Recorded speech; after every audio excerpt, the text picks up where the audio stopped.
Alright, so I'm about to call a lady, I think, who owns a property management company.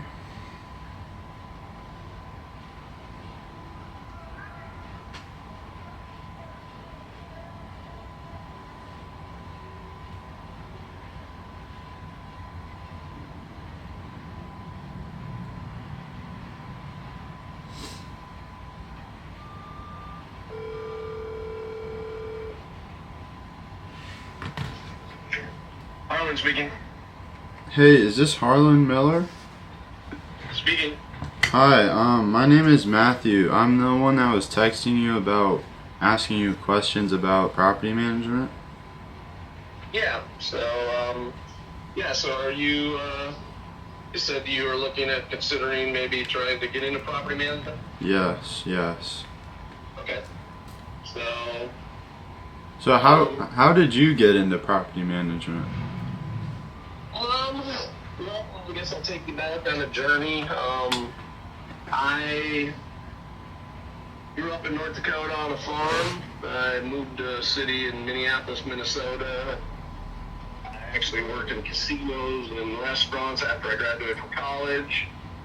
A friend of mine who was a roommate when I was around 25 bought a program called No Money Down by a guy named Carlton Sheets, which was like an infomercial on TV. He bought it, paid $199 for it. I think he looked at it once. I picked it up, started to read about it on how to buy real estate, and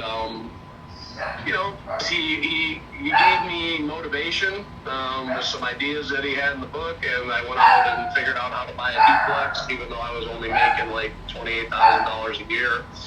And I get it, we're in a different economy, so you know, that happened then. But basically, I bought a duplex. I got into real estate, lost everything when the market crashed. And then since sales was tough, I started working for a management company and ended up buying him out in 2010. And after working for him for 3 years, and the rest is history. You know, I grew the company to like $1 million company, not huge, not small, but and kind of been running it for the last 14 years. So That's nice. So what would you say is like I guess like the best or most important way to like get clients? If I was going to say to somebody, you want to start a property management company and you want to grow clients, I would tell you, are you in Florida? Yeah, in Lake Worth. What's that? I'm in like Lake Worth area. Okay, so there's a company called, I don't know why I always draw a blank to the name of that company, but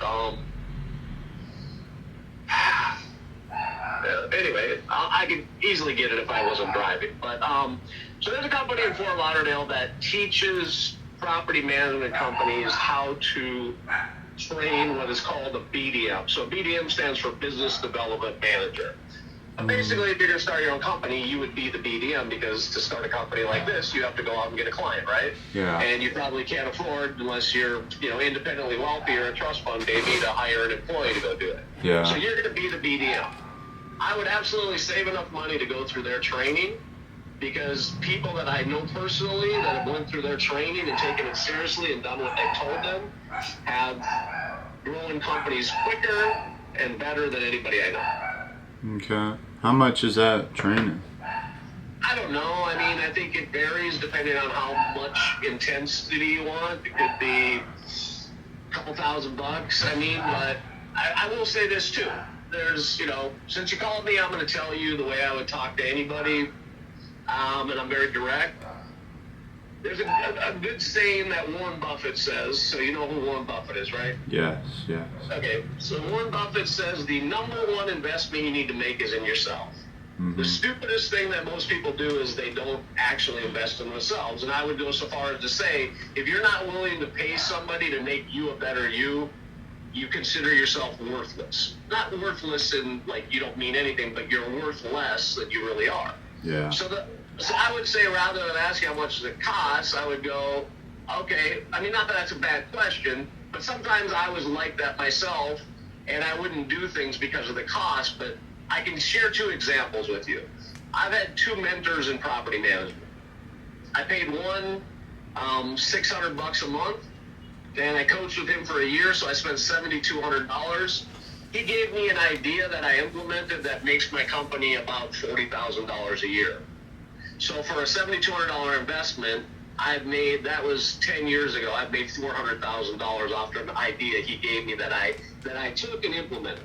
Mm-hmm. I had another coach that I coached with, and he was about the same price, and he gave me an idea that makes my company about $40,000 a year as well. And so that was another $400,000 idea, and I coached with him for a little longer, so maybe I spent 10 grand. If you can find honest mentors, and that's the key. Some people mentor you with honesty, and they give you what I call meat. You ever eaten a crab cake? Yes. So you know what a good crab cake has in it? Crab? Yes. You know what most bad crab cakes have in them? What's that? Breading. What was Breading. Yeah. Filler. So they give you a little bit of meat, they give you a bunch of breading because they're trying to make it look like it's big, but when you bite into it, all you're getting is this nasty breading, right? Yeah. You know? And so, well, that's what you want out of a person that's going to coach you. You want somebody that's going to give you meat that you can actually go and chew on, and it actually builds your ability to go do what they say rather than just giving you a bunch of filler, which you can't do anything with, and it's pretty much wasted. Yeah. So that's the key. That's what I would do. In the interim, the other thing you have to do, and you immediately want to do, if you ever want to build a company, companies that are successful only have one thing in common. They have great systems and processes. Okay. You have to be able to think about problems that you've never experienced. Mm-hmm. So, and I will tell you this, you go out and buy things, right? Yes. Okay, well, when you buy things, who do you want the people you're giving your money to care about during that transaction? About me. Yeah. Unfortunately, a lot of people say that's what they believe, but when they go out in business themselves, they don't put the client first. Yeah. And I'm going to tell you something. There's only one client you really have. The owner of the property. Yeah.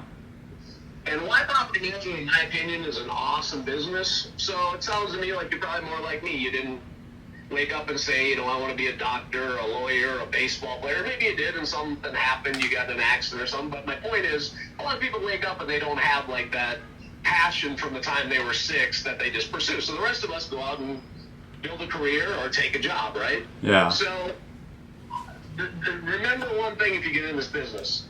The owner is the constant. The tenant is the variable. Mm-hmm. I don't care how great you treat a tenant. I don't care how much you take care of them. Tenants are transient, and probably if you're lucky, you're going to get 2.5 to 3 years out of a tenant. If you take care of an owner and you treat them well and you're honest with them and you have integrity, you will keep them for life. Mm-hmm. So what's great about this business is that our retention of a client, if we do the right thing by them, is a lifetime. Or even with other businesses, even if you do everything right, maybe you get 3, 5, 7 years. Yeah. But in this business, if you treat them right, because here's the thing, as long as you keep the unit rented and they're getting money and it's not costing them anything, most people won't sell it. Ever. Yeah. Why would they?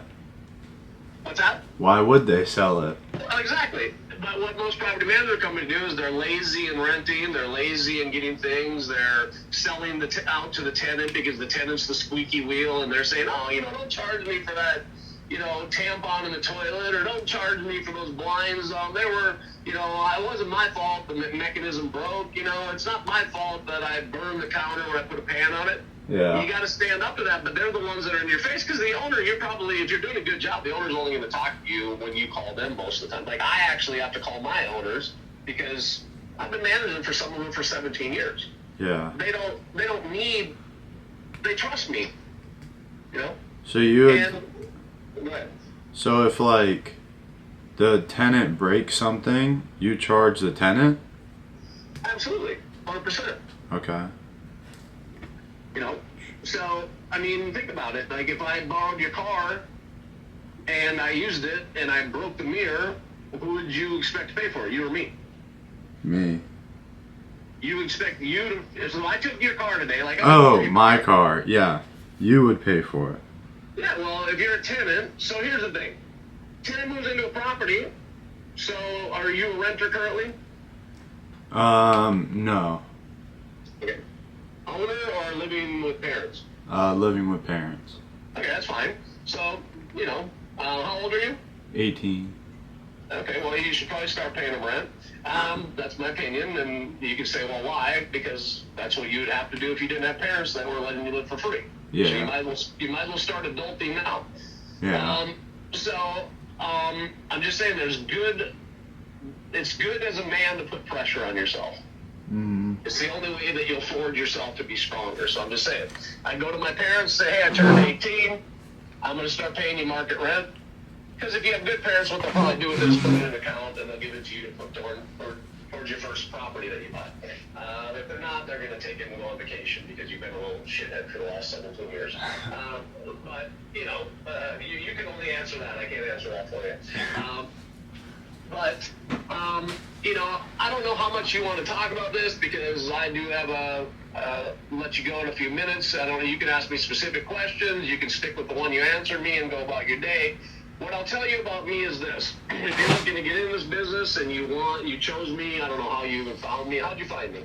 I was just reaching out to like the owners on the internet. I was looking at property management companies and trying to find who the founders/owners are. Okay. And why property management? Because I always wanted to get into owning real estate, but it's so much money, and it made sense that if I could just take care of properties for other people, then I could make enough money to buy my own real estate. You're a smart kid. So let me explain something to you. The hardest thing about property management, if you ask anybody that owns real estate and go test me if you don't believe me, is what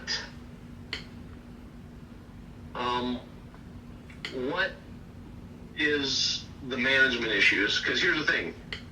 You either own real estate and you just give yourself a job, which is managing your own real estate, and you probably have to do that for a while. But that's not why you got into it. You got into it to actually create some independence. Yeah. So you now have to go out and hand the keys off to a management company, but most of them suck, to be honest with you. Yeah. And why do they suck? Because They're they're not lazy. honest. Yeah. They don't put you first. They put themselves first, or they put the tenants first, or they put the tenants and themselves first. A good management company puts the owner first. Why? They're the constant. Yeah. So what I'm saying to you is if you want to get good in this business, then you can take a couple approaches. You can have a call with me once a week, and as long as you do a homework assignment, I'll give you free time. And you can pick my brain, and you can ask me any questions, and I'll take you to the level of my success. I'll be happy to talk to you in man to man. As long as I have two rules, I can be as direct with you as I need to be. Because I'm going to tell you the number one reason why people don't succeed in life. It's not because of Donald Trump or Kamala Harris. It's not because of your mama and your daddy. It's not because of the dog barker in the background. It's not because of a school teacher. It's because you have put limitations on yourself. Yeah. That is the number one reason why people don't succeed is because they buy into a belief system that limits their ability to think bigger than they absolutely could have gone. I was thinking smaller, So the bottom line is that's the truth. And I had to admit that myself at some point. I had to get over the pity party. I don't believe in victimization. I don't believe in low self-esteem. I think that's all a bunch of shit. Yeah, I don't buy all that. Low self-esteem is ridiculous. A man that'll go out and blow up a school has way too much esteem, in my opinion. Yeah. Low self-esteem thinks way too much of himself. Yeah. A guy that'll cheat on his girlfriend thinks way too much of himself. Yeah. Have some character. So, are you working right now? No, I just graduated high school, Okay. and so I just got my real estate license. Well, here's the good thing and the bad thing. Tough time to do real estate because you just know with the new laws, the buyer side is all kind of crazy, and the hardest thing to do is get listings because they kind of want to know that you have it. I'm not trying to detour you, but sales can be brutal. And if you ask any of my friends I've known for 30 years, their income deviates a lot, even if they're really good. Well, yeah, I don't wanna like be a realtor. I only got it so I could list leases for property owners. Okay, good.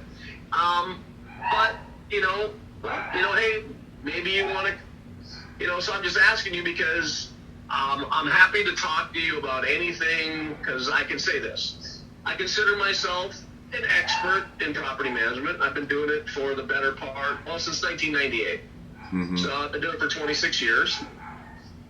There's companies that are bigger than mine, and here's the thing I always tell people if I do mentor you, or if you do want to talk once a week. When you've achieved what I have, I will absolutely help elevate you to somebody that can mentor you better than me. If I don't know something, I will never answer it just to answer it. I will be honest with you because that's what I would expect back. Mm-hmm. But there's two things. I have to be blunt with you and tell you what I see, and I have to expect that every week you'll do some homework, because if not, I could use that time to hang out with my kids. Yeah. I could use that to build more business myself. And I do believe in helping other people. I think that's what makes the world awesome when we do it. I want you to be successful. I want you to be more successful than I ever will be. Yeah. That's really the truth. I would say read a lot. I don't know if you're a reader, but if you're not, I don't care what you did. If you say to yourself, are you a reader? Yeah, I try and read a lot. I just finished Elon Musk's book. Nice. I would say, there's some good, great books. But here's the thing. If you want to go to property management, go start with Property Management for Dummies. Go start with, what kind of property management you want to get into. Since you said you want to invest, I would be reading one book on property management. At the same time, I'm reading one book on how to acquire my first piece of real estate. Yeah. Because you don't need money absolutely 100% to buy real estate. It helps, but it's not necessary. Yeah. Seller financing and other options. Yeah, and getting creative. It's amazing that, I'll be honest with you, I'll say one thing. The first two pieces of real estate I bought, I really didn't have any money, but the people I bought from liked me. Yeah. Don't ever underestimate having a likable character and finding commonality with people. Mm-hmm. So if they see something, so here's what they both said to me. They're both older men. You remind me of me at that age. Mm-hmm. That's what you want an older person that owns real estate to see in you. Mm-hmm. That you're respectful, you're not cocky, you're asking them questions, you appreciate that they've taken the time to spend with you, and I bought two properties that I bought below market, and they showed me how to do it creatively. Yeah. Without those two guys, you and I probably wouldn't be talking right now. Yeah. The only thing I did is showed up with respect and shut up and listen. Mm-hmm. And again, I'm just kind of off the cuff telling you what's coming to my mind, so we're just kind of freestyling here. But one of the biggest things I see that hurts people is they go into a room and they want to talk. If you walked into a room with Elon Musk, I would hope that you would talk very little, except for to ask questions. Yeah. But sometimes our ego gets in the way, and we want to share our story, and we want to talk about how cool we were, and they're looking at you going, dude, we're not even, I'll give you an example. So one of my friends on Facebook was ripping on Elon Musk because Tesla was worth $30 billion less than what he bought it for. Elon Musk, in the month of July this year, is still listed as the richest man in the world. Yeah. That pretty much tells me that nobody on the planet can question Elon Musk's business sense. Yeah. So how do you question the richest guy in the world's business sense? Especially this is don't. what I said to my friend. I said, I went and researched, and Elon Musk, even after losing $30 billion on Twitter, still is the richest man in the world. Yeah. And then I cruised the list all the way down to the 500th man where they stopped the list, and I didn't see your name on it. Yeah. But don't we do that sometimes? We want an armchair quarterback, the Elon Musk of the world? Yeah. When we ain't even got a company, or we ain't even got a pot to piss in, or a window to throw it out of, as my mom would say. So, we don't want to be that person, and that's where most people that don't make it. I met a young lady that worked with me at 18. She is so much better at sales than me. So much more able to bond with people. I'm just not that guy. I'm kind of a little rough around the edges. Yeah. But she can't get out of her way. She can't get out of her way. She can't sit in a room and shut up. Yeah. I've sent her to some of the best mentors in Palm Beach County that I know and have lunch with once in a while. And they said the same thing about her. She's not teachable. She won't listen. No, she wants to come and talk about what she did or what she knows or whatever. And the thing is, we already know what you know. We've been there. We've done that. It's not to be a dick. It's not about arrogance. It's that I thought you came here to learn. And I don't have a lot of time for a student that doesn't want to do the work. So if you don't want to do the work, go find another person that has all the time in the world to piss around. You know, it's just not the way life works. You're young, so you think you have all the time in the world. The minute that you spent with me on this phone call too long is a minute you'll never get back. Yeah. Don't take your time for granted, and if I were to tell you the most sage advice, if you haven't heard it from anybody, protect your time like it's literally the entire gold on the planet. It's the one resource you can't get back. It's gone. You can make money, you can lose money, you can do all that. You can't get your time back. Yeah. The thing is you're blessed. At 18, if you started to come up with an investment strategy, if you come up and if you understand the factor of compounding interest and multiplying your money and leveraging and all that, you got so much time, A, to make mistakes, and B, by the time you're 30, you could literally not have to worry about your retirement and just go out and do honorable work and grow at a slow and steady pace and be worth $50 million when you're 60 years old. Yeah. It's not as hard. The biggest thing is people don't understand it's just daily action. So if you're not spending every day, because right now you say you don't have a job, so well, I say you do. You should be spending 8 hours a day studying whatever craft you plan to go into. So if you're saying, I'm an entrepreneurial spirit, I want to get a job, I want to go to property management, I want to figure out how to get a client, well, then you have the credential because you got the real estate license. That's all you need to legally be able to go and manage property for others. Well, now you got to spend 8 hours a day figuring out how to go about attracting that client. So don't sit around and go, I'm living in my parents' house. No, you should be working. I'll be honest with you, I'm going to be very blunt with you. At your age, if you're not working 80 hours a week minimum, you're a pussy. Sorry. If you want to be an entrepreneur, you don't work 40 hours. You don't work 50. You work 80. You work 100. Because guess what? How many hours does Elon Musk work if you read his book? He doesn't stop. And guess what? He's pretty smart, right? What's his IQ? I don't know. Pretty high. So here's the thing. I don't have his IQ. He says, here's the thing. Yes, I'm smarter than most of these guys, but I also outwork them 2 to 1. Yeah. You can make fun of that guy all you want. I'll take him on my team any day of the week.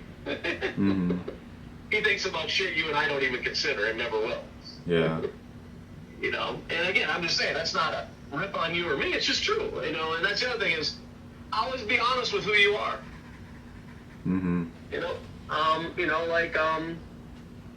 not, I know my limitations because I have to be honest with myself. You know, I can't, it's easy to lie to yourself and think you're more than you are. Always be humble, always know what your abilities are, and if you want more abilities, go out and learn them, you know? Here's the thing is, I'll take a guy that is motivated to learn any day over a guy that was born with a high talent. Talent don't get you shit if you don't do nothing with it, right? Yeah. Look at Kobe Bryant. I don't know if you watch sports, but Kobe Bryant, he wasn't that talented, but that dude outworked everybody. Yeah. That's why he's known as great.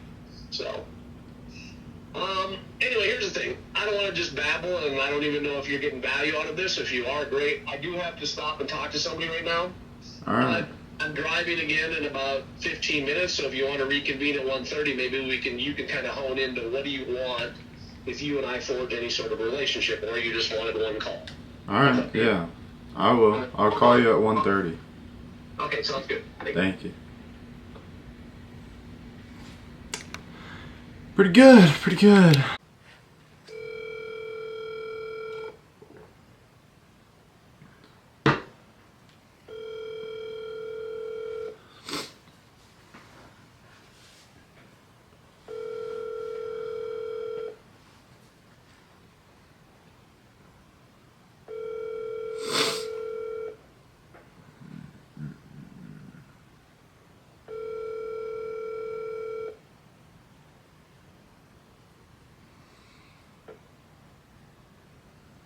Your call has been forwarded to an automated voice messaging system. Is not available. The mailbox is full and cannot accept. Hey, sorry, I don't know, my phone didn't ring, and then I just saw that I missed a call, So I guess okay. asking like more specific questions, like what would be the best way to market my service? Like cold calling, social media ads.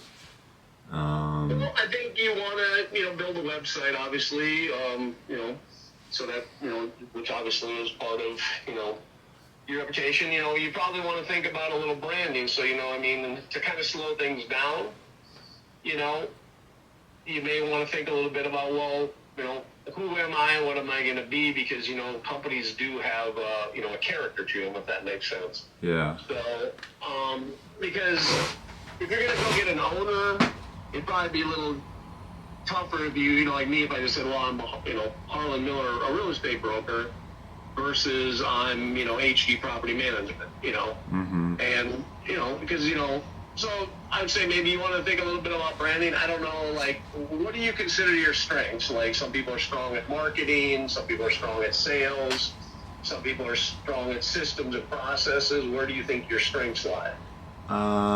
Definitely not sales. Okay. I want to say definitely like systems and processes. Well, that's good.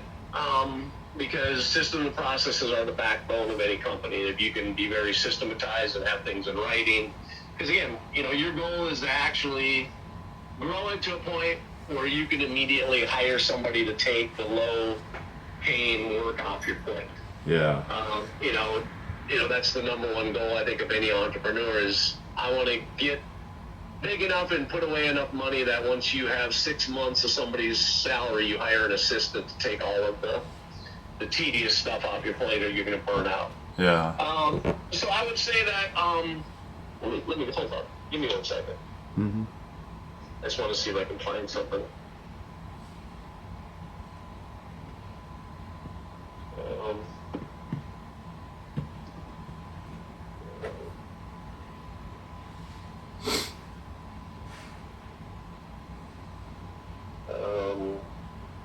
So the name of the company that is in Fort Lauderdale that I would reach out to is called Rent Scale, RENTSCALE, and their website is www.rentscale.com. Phone number 561-414-2820. The owner's name is Jeremy Pound. Been in the business a long time. One of what I would call a thought leader in the industry.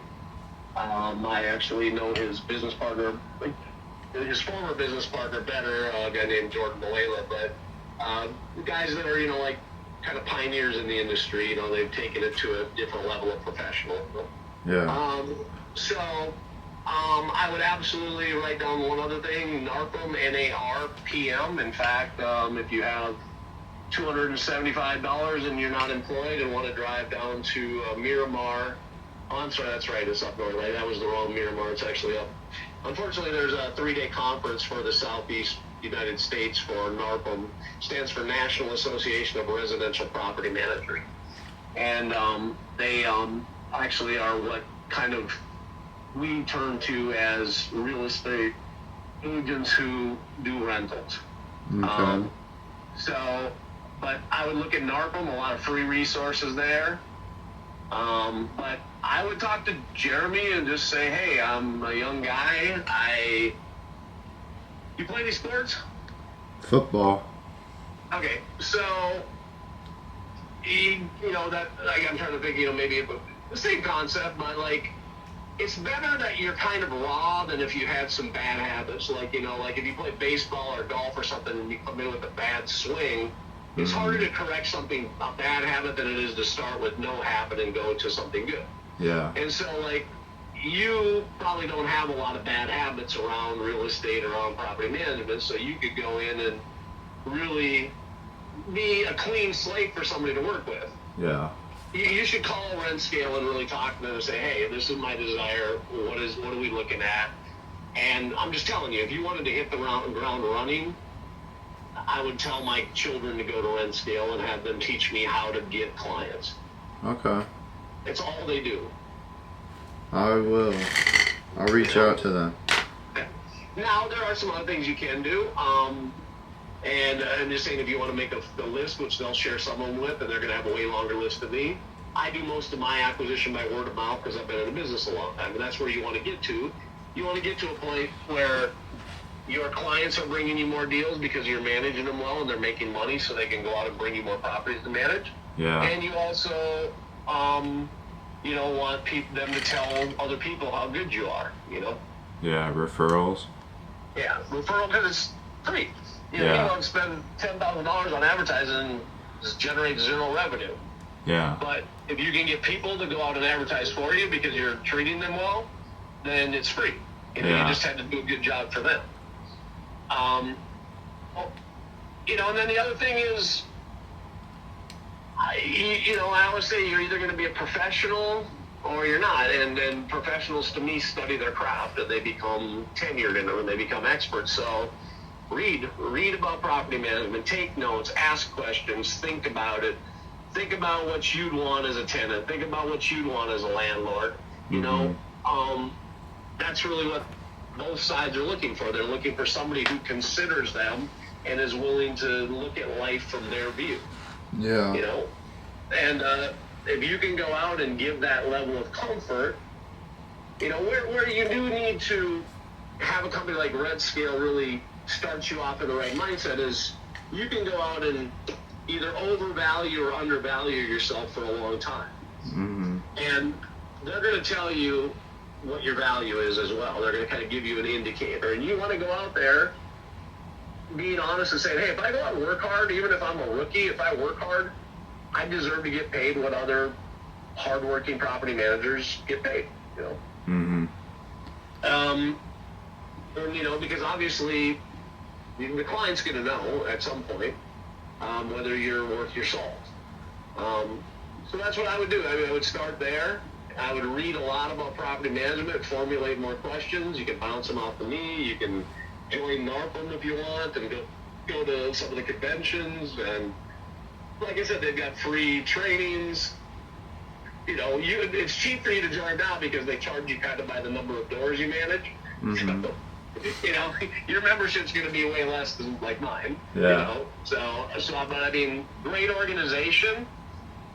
Get involved, and the other thing that I haven't started, but I probably want to, and maybe I'll invite you if you get into business, is having think tanks with other management company owners, because if you're really truly a businessman, you don't have any fear of sharing your knowledge. Yeah.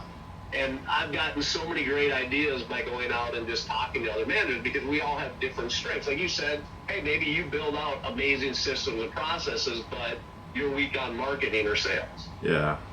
Well, you're going to want to bring in a team of people that, you know, cover up your weaknesses, that do what you can't. Yeah. You know, obviously you don't want to bring in another great systems guy because you already have one. So, and you know, that's kind of giving it thought. And then, you know, ultimately I think too, I don't know if you've done much goal setting in your life. If you have, that's awesome. If you haven't, there's an old saying, if it's in your head, it's just a dream, but once you put it on paper, it's a reality. If you don't review your goals every day, you're not going to achieve them. But amazingly, if you set goals, even if they seem crazy to begin with, you'll probably blow them away in way less time than you think. Yeah. And speaking as a person who's inconsistent in goal setting, being honest, when I goal set, I kill it. When I don't see much movement. Yeah.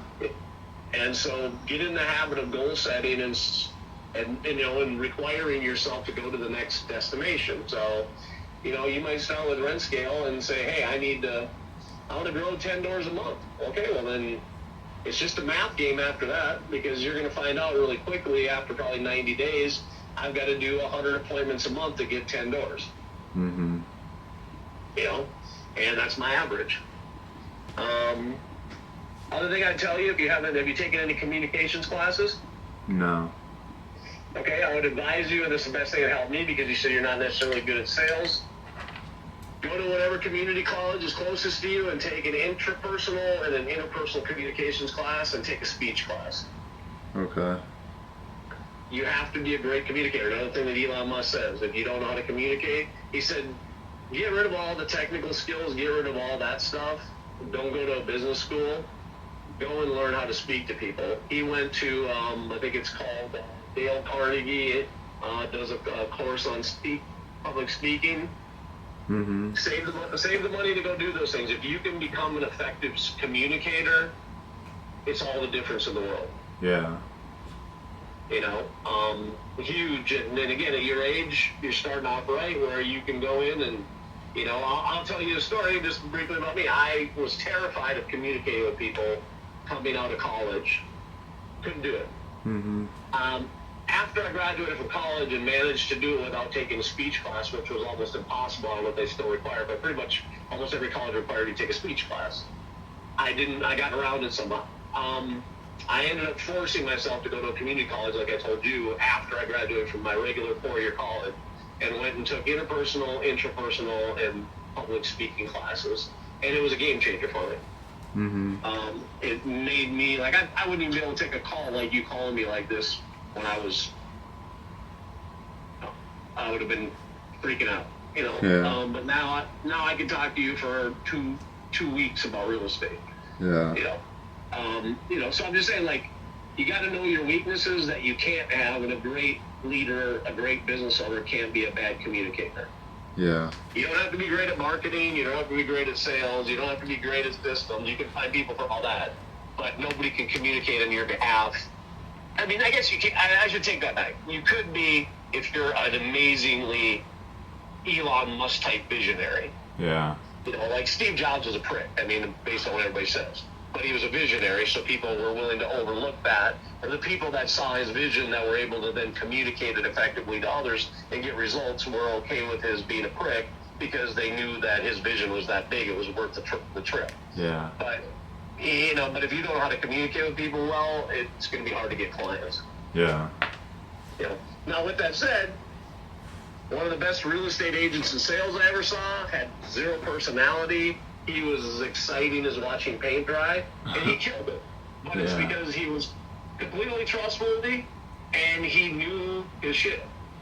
And he was a geek, and then knew everything about the markets, and knew everything. He was a great negotiator, and so people didn't need him to be, outgoing and personable. They were happy to hire him to sell their real estate because he was just rock solid in what he knew about real estate. Yeah. So never think you have to be something that you're not. You're not trying to be a chameleon. Mm-hmm. But I would say, those are what I would start with. Okay. I don't know if you have more questions. Again, I don't want to be too long-winded in my answers, but I'm trying to think things through at a bigger level. So. Yeah. What is kind of like the process of a client comes to you and says, I want you to manage my properties for me, to you managing their properties? Like, what does that look like? Well, I mean, basically managing property, really, there's kind of two types of management. There's what's called asset management, and then there's just more like property management. To me, property management is basically I get the unit rented, I collect the rent, I disperse money to you as an owner, I take the calls from the tenant on complaints, I find vendors to do the work orders, and I oversee minimum projects less than $1,000, and that's done for a fee, and then we can talk about how to generate other revenue. But anything beyond that is extra, and that costs the owner extra. So that's your duties. Their duties is to, let you do your job, stay out of your way, not talk to the tenant, and, not be involved. That's really what you want from a good owner. You want someone that's hands off and trusts you to do what you need to do. Yeah. As far as when you go out, if say, like, let's role play a little bit, like if I called you and said, hey, I see that you do property management, I want to inquire about your services. Well, you're going to obviously want to, the best thing you can do in sales is ask questions. You don't have to be a great sales person, but can you ask good questions? What most people tend to do is get to talking about what they can do for the other person, but you're trying to find out what their pain point is. Business is simply solving another human being's problem, right? So you got to figure out what their problem is. Yeah. It could be that they don't really care about making money. They just want to keep the property. Like a great niche market right now is people that have a low interest rate that need to move, and they can't sell their house. And they don't want to give up the low interest rate because it's so attractive. Yeah. That's a perfect client who maybe doesn't care if they cash flow a dime, but as long as they pay the taxes, the insurance, and the mortgage. So what would be like asset management? Like people with portfolios? Is like you're cost analyzing everything. You're giving them financial reports that are detailed. You're dealing with major product renovations. You're dealing with the whole enchilada. Yeah. See, what you can't do with your license is you can't do more than $5,000 of construction. You can't do general contracting work. You can get in trouble, lose your license, get sued, even have a felony for doing that kind of stuff. So you want to stay in your lane, but a lot of owners think that when they hire you, you're going to take care of everything for 10%, 8%, whatever. No, you go bankrupt. Yeah. So you take on extra projects up to $5,000, and you charge a little oversight fee for everything over $500 or $1,000. You get the hot water heater replaced, you get the air conditioner done. You can do those things, and nothing wrong with getting a little processing fee or a little oversight fee for that. Yeah. You don't take on full construction, and if you are the guy to do it, then you tack on 10% to oversee the contractor who's overseeing the guys doing the work. Okay. But the reason with it's dangerous to do that is because you're 18. I don't know how much you know about construction. Yeah. Can you oversee a general contractor and know when they're screwing your owner, or when they aren't doing the studs right, or they aren't installing the drywall properly? Maybe not. No. That's something that's going to come with time. Yeah. And you can get in a lot of trouble if you're charging to supervise for something but don't have any ability to supervise somebody because their expertise is outside your experience. Just kind of logistically, you're going to want to prepare a management contract. Management contract is simply going to say, these are my duties, these are your duties, we agree to them, this is my compensation. Okay.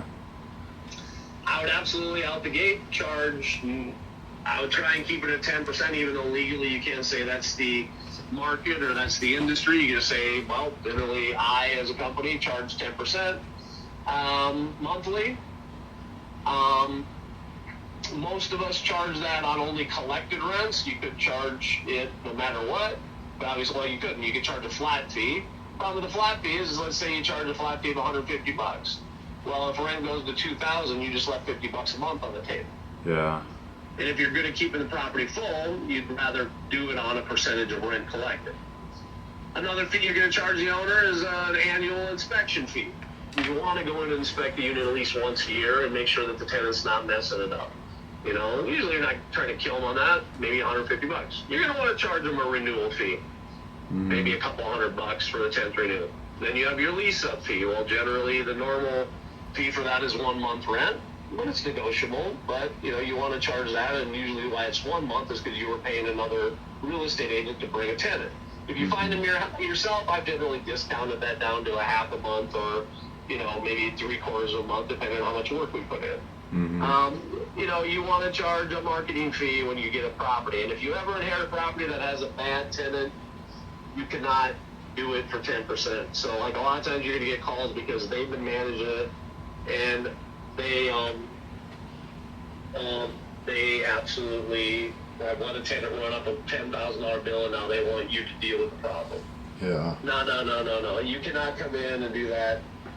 and take on that problem, because you might deal with that thing for several months and make no money. You got to tell them, no, I either get 20% of collection if I get the tenant to pay, or I get paid, a flat fee to get rid of them for you, get the eviction process, whatever you need to do. Mm-hmm. But you got to have a management contract to execute that binds them and you. Where would you get that? Would you have like an attorney write it up? Yeah, I mean, if you don't have to, I mean, you could start where we all did and go and type in free management contract or steal one from a lot. You can go to almost any property. I don't know if it's on mine, it may be or may not be, but if you go to, probably 5 out of 10 private management companies will have their management agreement. I did my first one is to steal a template and change the name. and they know that's going to happen. They don't care. Yeah. So rather than spending an attorney, because they really have an attorney draft one, you could spend $10,000 to be honest with you. I would just go and create one, and then maybe have an attorney review it. Yeah. I'm happy to share mine. So usually you want to keep them like 2 pages. The comp is not what's on the market for rent. It's what's actually rented and closed. Mm-hmm. So if you go and tell them, well, yeah, I think I could rent your unit for $2,200, and you only pulled the 3 active listings and never bothered to look that they've been on the market for 283 days, you just did a disservice to your client. When if you'd looked at the solds in the last 90 days, they were all going for $1,800. Yeah. And a lot of agents make that mistake. They look at active rather than closed, and closed is all that matters to market. Mm-hmm. And why that's important too is because your client's going to have went and looked, and when you say, well, I think they're going to do some stupid things like say, well, Zillow says. Yeah. Zillow don't know jack. Yeah. Zillow don't know the organic daily market rate of a rental property in West Palm Beach. They're off sometimes by 30%. Mm-hmm. Or they're going to say, well, I can get on Realtor.com and I see that, active listings in here are going for $2,200, like in our example. And you're going to go, yeah, and they've been on the market for 6 months, and the units that are renting in 30 to 45 days are going for $1,900. So would you rather lose 6 months of rent, or would you rather rent it for $1,900, which is the market?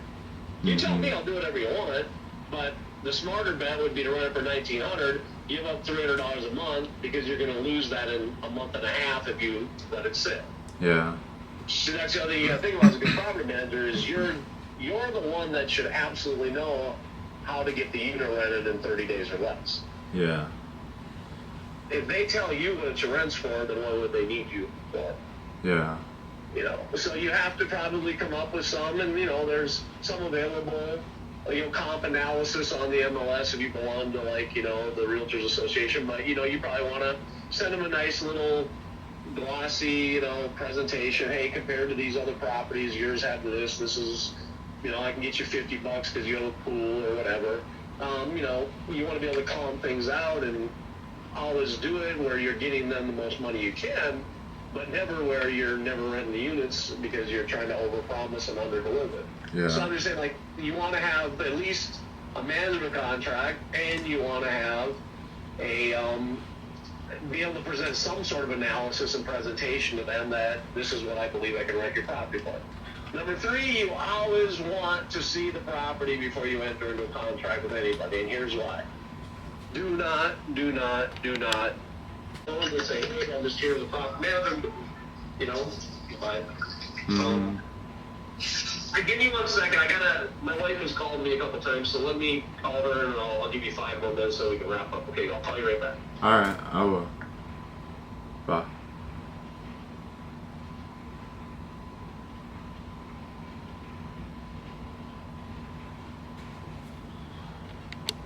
A couple more thoughts on talking to my wife. Getting on the MLS and looking at canceled or expired listings. Rental listings? What's that? Rental listings or for sale sales. listings? Sales. So you're going to go on and look at those and see, because they obviously didn't sell their house and they wanted to based on the fact that it was marketed. So you're going to call them and say, hey, I noticed your house didn't sell. have you considered wanting to rent it? Yeah. So that would be an option. But I guess for now that's all I can kind of think about. I'm not as good at that side of it because I don't do any of it. I mostly have done word of mouth for the last 10 years. Mm-hmm. So, because I've built a reputation big enough that people, and I also, if you look at it, if you pull up management companies, I'm on the top of the Google thing, and that helps. Positioning on Google and getting there obviously does help reputation management. It's hard in this industry. If you look at most private management companies, they probably have a fairly low rating because tenants will not be happy if you keep their deposit when they ruin a unit. In fact, I just had a tenant write a nasty, report. I'm in like a 4.7 in our company, but like he wrote a 1-star review because he wanted to talk to me only while I was at my mother's memorial and I was gone, and my team was trying to help him and he was just being a jerk. And it's like, well, number one, you generally don't talk to the owner of the company. You generally deal with the people working in the company. Yeah. But so he wrote a bad review. I'll address it, but I'm just like, you can't fix stupid. So you know what I mean? It's like, so whatever. You got to deal with that. It can't bother you. You just go write a response that sounds professional, intelligent, and you move on. Yeah. Sadly though, it does matter. You get a few jerks like that, and you can end up losing clients because. Not because you even did anything wrong. Somebody just wanted to have a vindictive nature against you. Yeah. But overall, reputation is huge. And that's the other thing. You don't want to manage for bad owners. Why you don't want to manage for the small mortgages? Because they'll ruin your reputation. Yeah. So, with like security deposits, do you guys hold those or do you give them to the landlords to hold? Here's the thing.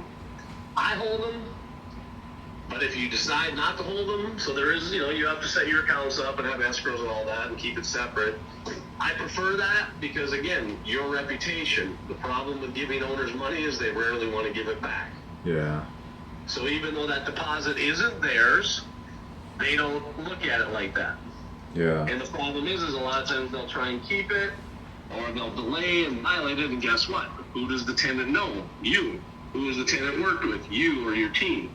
Yeah. I prefer to keep them in-house because owners just aren't good at giving money back, and then it ends up you getting the bad review when they don't give it back. Yeah. If you decide to have the owners do it, you better make sure that you have any owner sign. I'm not accountable. I never received this money. Not my problem. Okay.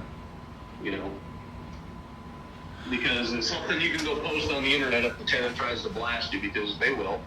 Because they're going to get mad at somebody, and how are they going to hurt the owner if he doesn't have a reputation to begin with? Yeah. All right. That's all my questions really for now. Okay. Well, you're more than welcome to chat with me, or if you, like I said, you want to do a half-hour scheduled call once a week and pick my brain, I'm open to helping you, sir. That'd be great. I would say though, I'll repeat the first thing I said when we got on the phone, when you asked me your first question. I wouldn't beat around the bush. I'd go figure it out. I'd call Rinscale and I would dive in with them and say, listen, let me be a case study for you. I'll sing your praises at every NARPA meeting as you build me a successful business. And let them mentor you and shut up and listen and do whatever they tell you to do. And I think you'll in 2 years look back and go, how the hell did I get here? Yeah. All right. Because the other thing I will tell you is, if you built a 100-unit property with the right properties, you feasibly could expect to make, if you do everything right and are taught by them and other good people in our industry on how to bill, how to charge, what fees to charge, you can easily be making a $300,000 income. Off 100 units? On 100 units. All right. And you could run 100 units by yourself if you wanted to. Yeah.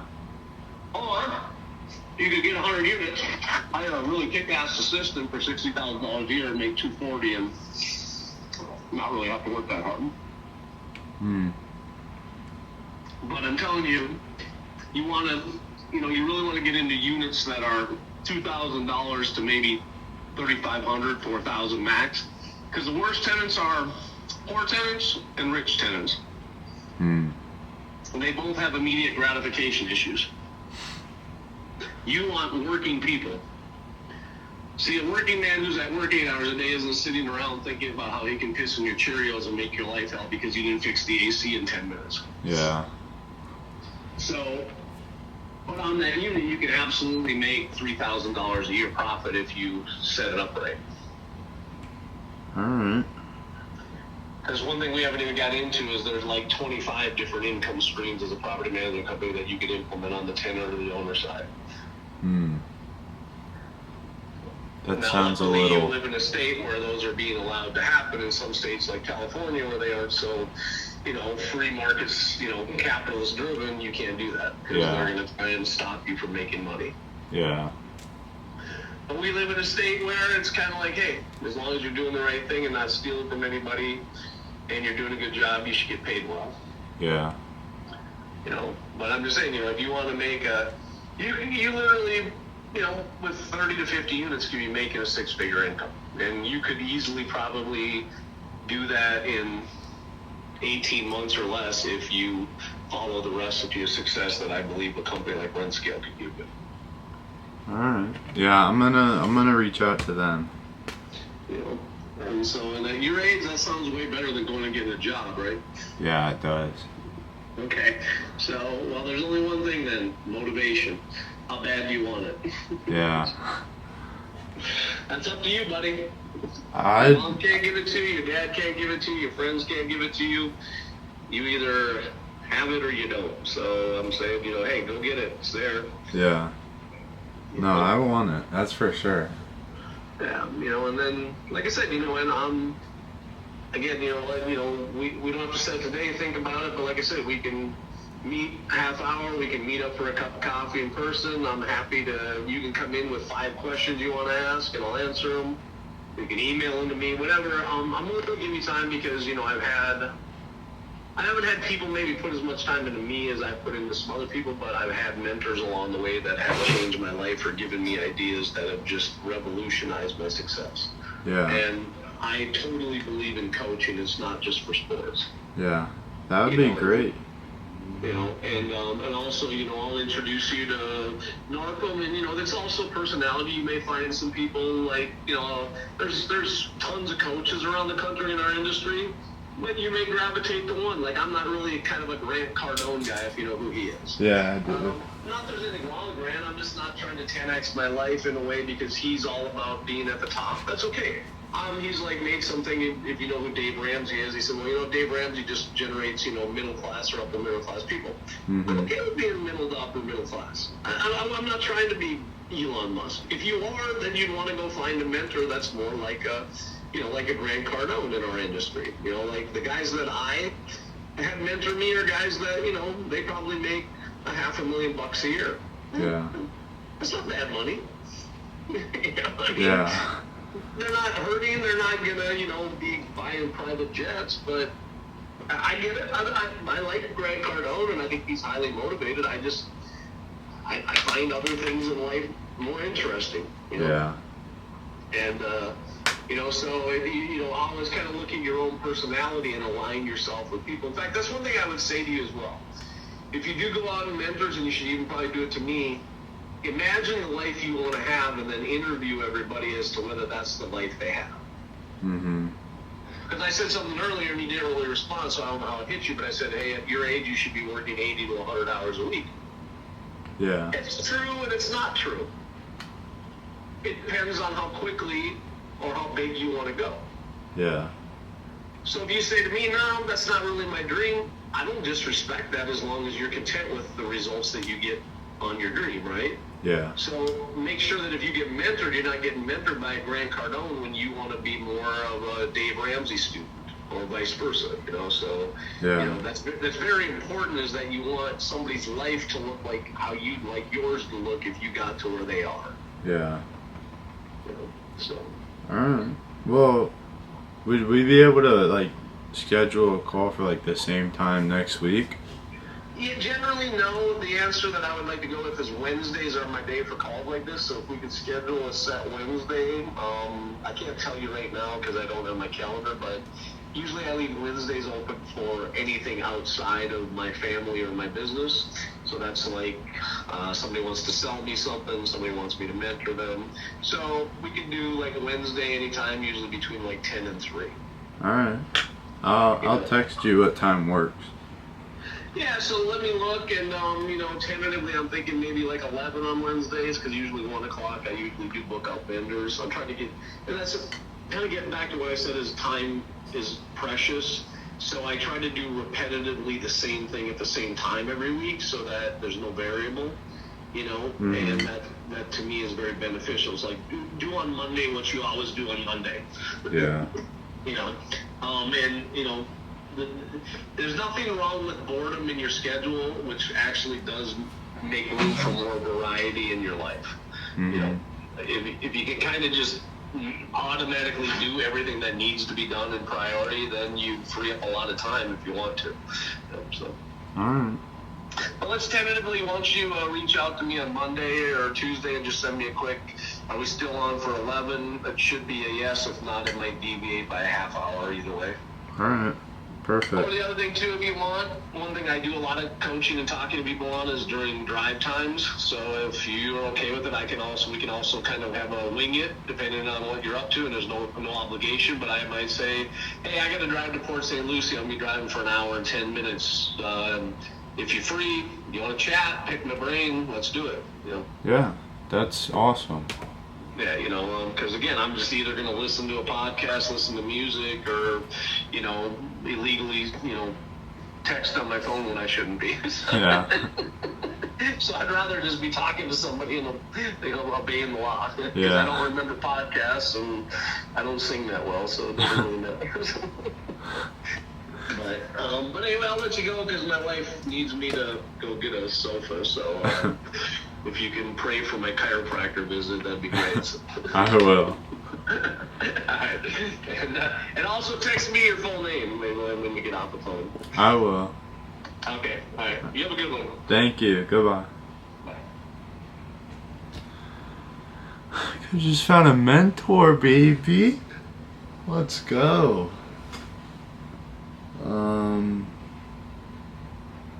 Bro. $100,000 business, 18 months.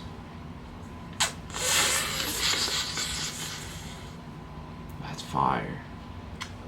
Thanks for listening. If you enjoyed that, please subscribe for more. More to come.